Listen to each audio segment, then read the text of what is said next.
बिस्मिल्लाहिर्रहमानिर्रहीम अस्सलाम वालेकुम students and welcome back to my YouTube channel. You are watching conceptual study with Sadia Tayyab. जी बेटा जी, 9th class biology chapter number 1 आज हमारा लास्ट लेक्चर है, ठीक है। और हमारा जो लेक्चर है वो लेक्चर नंबर 11 है। इसमें हमने आज का हमारा जो टॉपिक हमने डिस्कस करना है वो है सेलुलर ऑर्गेनाइजेशन। इससे पहले जो हमने देखा था यानी कि अपने प्रीवियस लेक्चर में हमने देखा था कि सेलुलर ऑर्गेनाइजेशन होती क्या है, और इसकी हमने 3 टाइप्स डिस्कस की थी। वो 3 कौन कौन सी थी? नंबर 1 था यूनिसेलुलर ऑर्गेनाइजेशन, यानी कि वो ऑर्गेनाइजेशन जिसमें लिविंग ऑर्गेनिजम्स सिर्फ एक सेल पर कंसिस्ट करते हैं।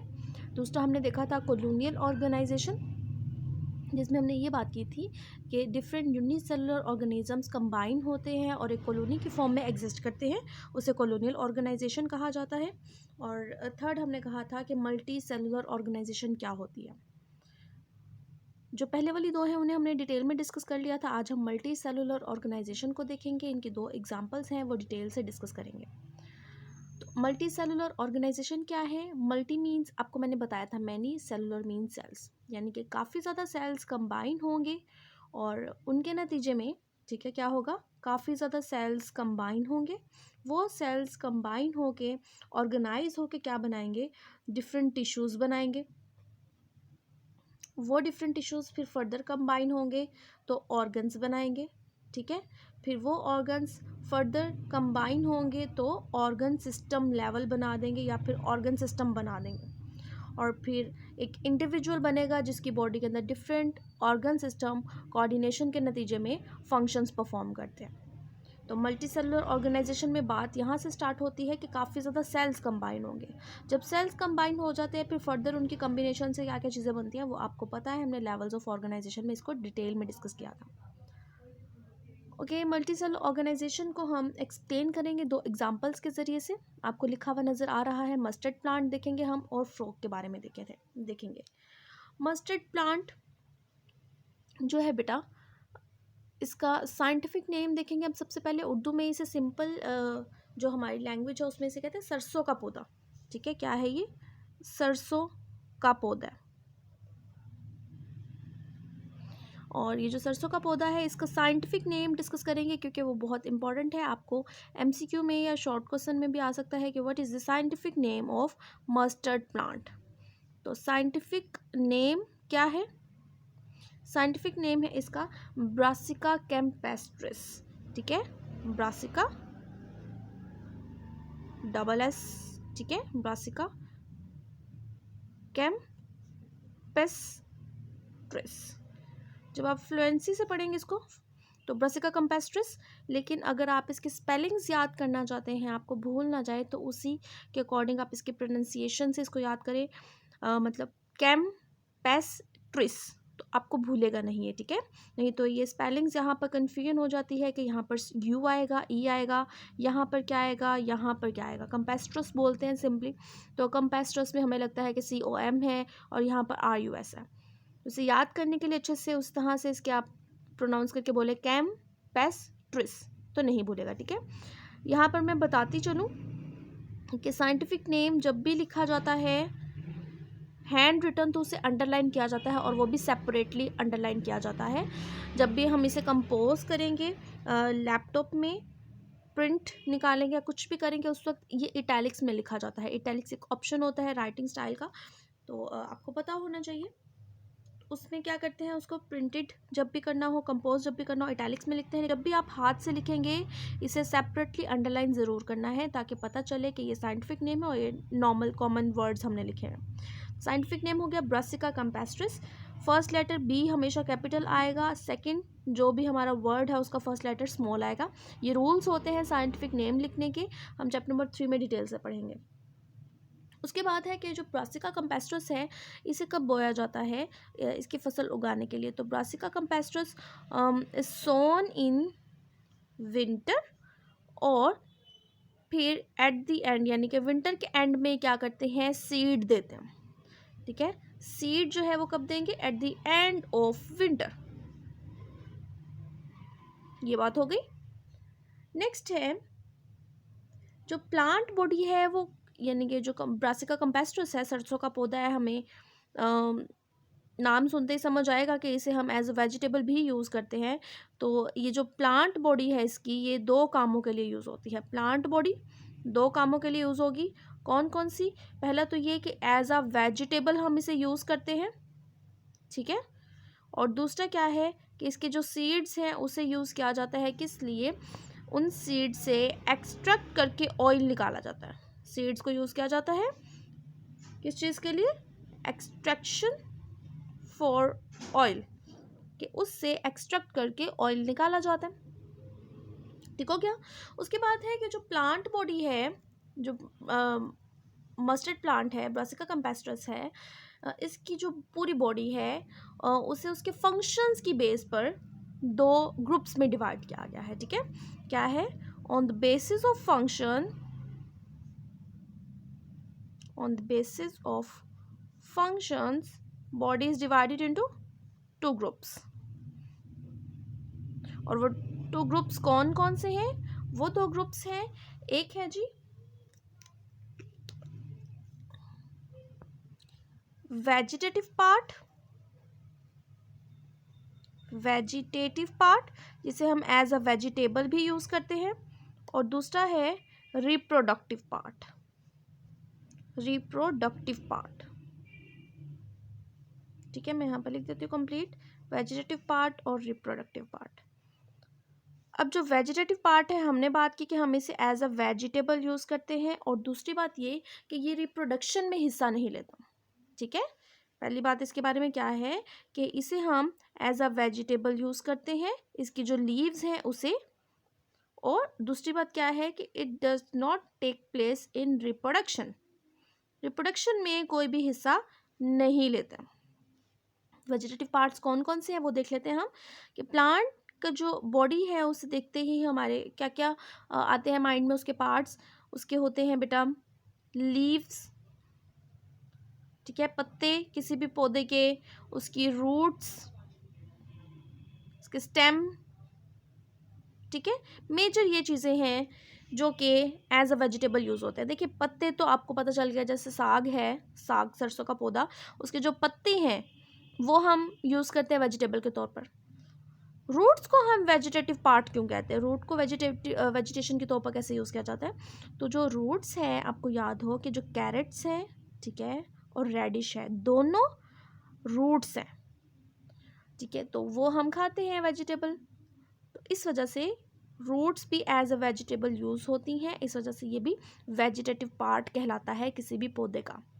दूसरा है स्टेम लास्ट में, थर्ड, पहला लीव हो गया, रूट्स हो गया, स्टेम। तो स्टेम्स भी जो हैं, बहुत से स्टेम्स हैं जो कि हम as a food, as a vegetable use करते हैं, तो इसलिए लीव्स, रूट्स और स्टेम्स जो है वो वेजिटेटिव पार्ट होते हैं किसी भी पौधे का। ठीक हो गया। नेक्स्ट है रिप्रोडक्टिव पार्ट। क्या है? तो जो इस मस्टर्ड प्लांट का जो रिप्रोडक्टिव पार्ट है वो कौन सा है? वो है फ्लावर। बेसिकली फ्लावर के अंदर डिटेल में अभी नहीं पता, आपने अभी नहीं पढ़ा हुआ, लेकिन शायद पिछली क्लासेस में आपने थोड़ा बहुत पढ़ा हो कि जो फ्लावर होता है, फ्लावर के अंदर दो पार्ट्स होते हैं, एक होता है मेल पार्ट, एक होता है फीमेल पार्ट। तो मेल पार्ट जो है वो मेल गैमीट प्रोड्यूस करता है, female part female gamete produce करता है। दोनों की कम्बिनेशन होती है पॉलिनेशन के नतीजे में, और फिर सीड बन जाता है, और फिर वो सीड फर्दर जहाँ पर भी आप लगाते हैं, पानी देते हैं उसे, तो फिर वो पूरा प्लांट बन जाता है। तो एक पूरा बहुत लंबा प्रोसेस है रिप्रोडक्शन का। तो वो स्टार्ट कहाँ से होता है? बेसिकली जितने भी प्लांट के पार्ट्स हैं उनमें से कौन सा ये काम करता है? तो वो है फ्लावर। तो फ्लावर दो काम करता है, एक तो ये कि उस प्लांट की रिप्रोडक्शन करवाता है, और साथ ही साथ जो है वो सीड भी प्रोड्यूस करता है। बेसिकली सीड प्रोड्यूस करना भी रिप्रोडक्शन में आता है, लेकिन यहाँ पर सीड जो है वो ये वाले मीनिंग में भी आ रहा है कि हम उन सीड से फिर जो है क्या करते हैं, ऑयल एक्सट्रैक्ट करते हैं, ठीक है।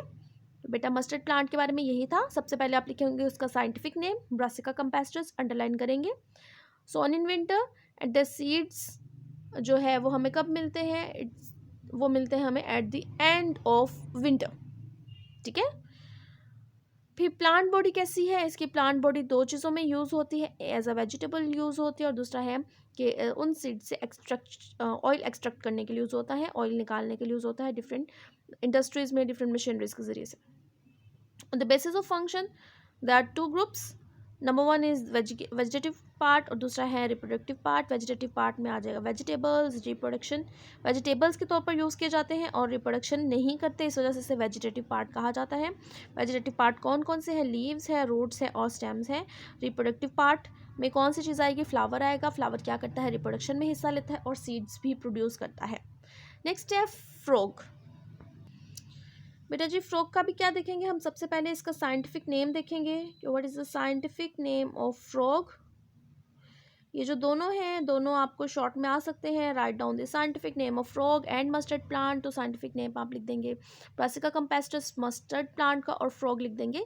फ्रॉग का लिख देंगे आप, इसका साइंटिफिक नेम है राना टिग्राइना। राना टिग्राइना, ठीक है जी। इसको भी सेपरेटली अंडरलाइन कर देंगे। और जैसे मैंने आपको बताया कि फर्स्ट जो वर्ड है उसका फर्स्ट लेटर कैपिटल, सेकंड का जो फर्स्ट लेटर है वो स्मॉल आता होता है, ठीक है। उसके बाद कि ये जो है फ्रॉग बेसिकली ये मल्टी सेलुलर ऑर्गेनाइजेशन शो करता है, इसलिए हम इसे यहाँ पर एज एग्जाम्पल स्टडी करें। इसके अंदर क्या होता है? डिफरेंट ऑर्गन सिस्टम्स मौजूद है इस बॉडी के अंदर। डिफरेंट ऑर्गन सिस्टम मौजूद है। डिफरेंट ऑर्गन सिस्टम जो है फिर वो रिलेटेड ऑर्गन्स से मिलकर बने हुए, और ये रिलेटेड ऑर्गन्स जो हैं वो डिफरेंट रिलेटेड टिश्यूज से मिलकर बने हुए। ऑर्गन सिस्टम्स जो हमारी बॉडी के अंदर होते हैं ऑलमोस्ट, जैसे कि सर्कुलेटरी सिस्टम मौजूद है इसकी बॉडी के अंदर, ठीक है। सर्कुलेटरी सिस्टम जो कि ब्लड की सर्कुलेशन करेगा पूरी बॉडी के अंदर। रिप्रोडक्टिव सिस्टम, रेस्पायरेटरी सिस्टम, ठीक है, यूरिनरी सिस्टम, डाइजेस्टिव सिस्टम। तो काफ़ी ज़्यादा जो है सिस्टम इसकी बॉडी के अंदर मौजूद है।